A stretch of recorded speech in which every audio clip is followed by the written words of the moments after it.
Good morning, everyone. Today is our 209th day together.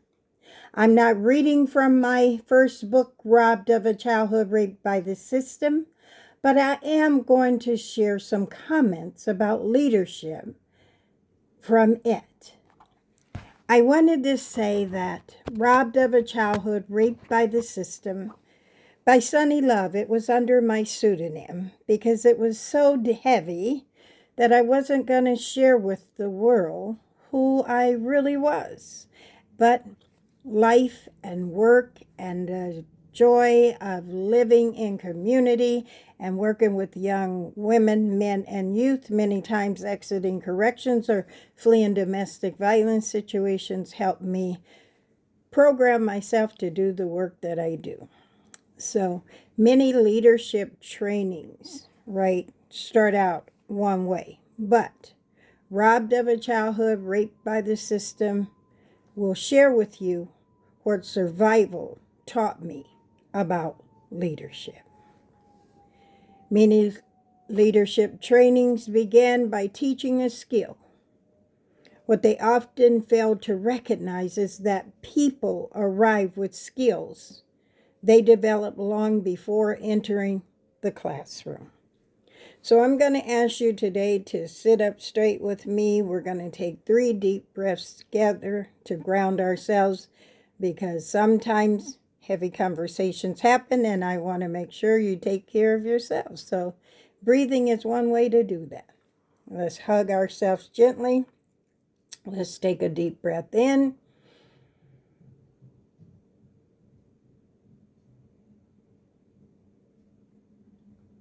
Deep breath out.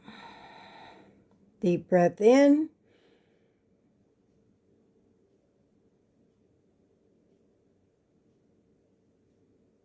Deep breath out. One more. Deep breath in.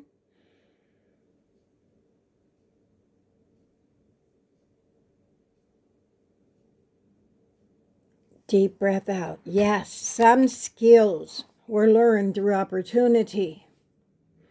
Others were learned through survival.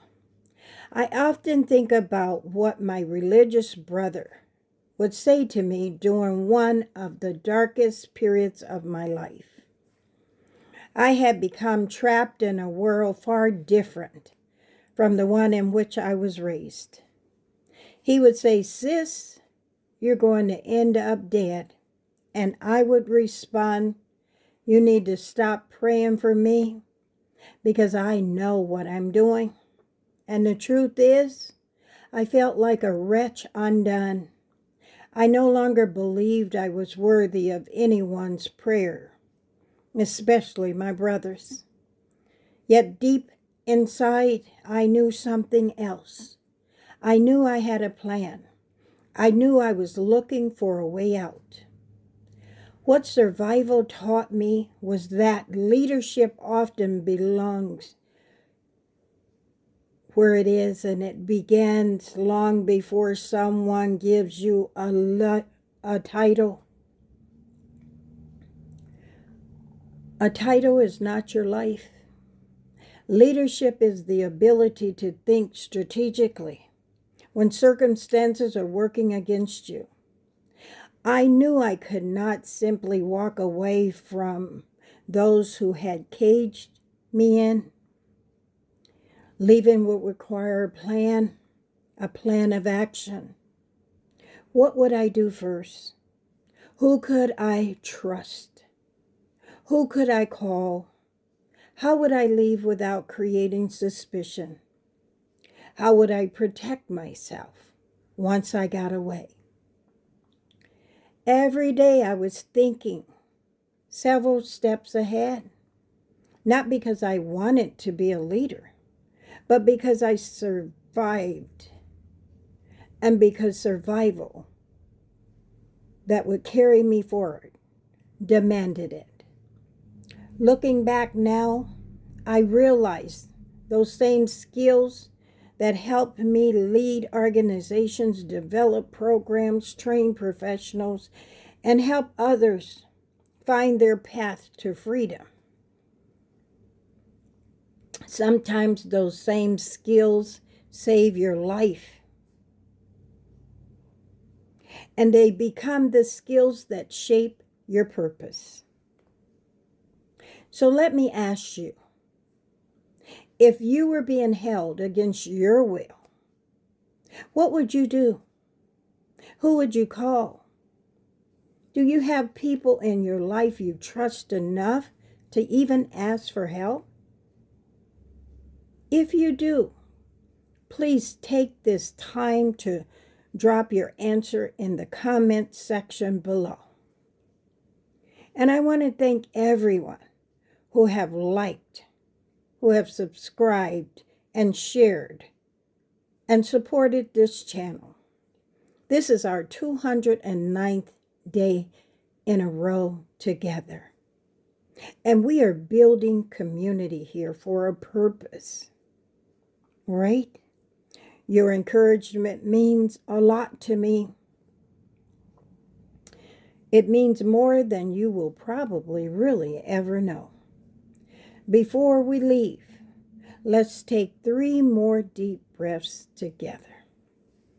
Giving ourselves a gentle hug once again.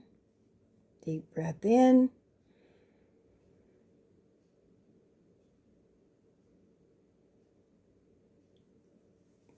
Deep breath out.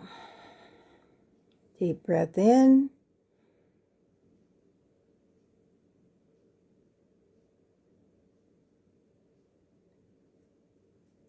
Deep breath out. Deep breath in.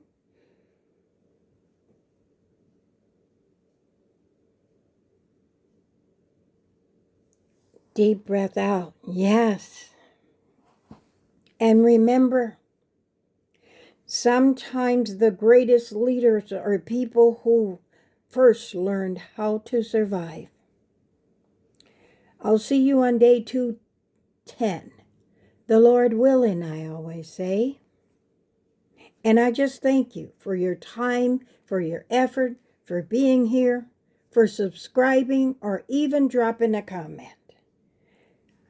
We take nothing for granted. We thank you. We want you to be safe. And take care. We'll see you on day 210. Bye-bye. We love you.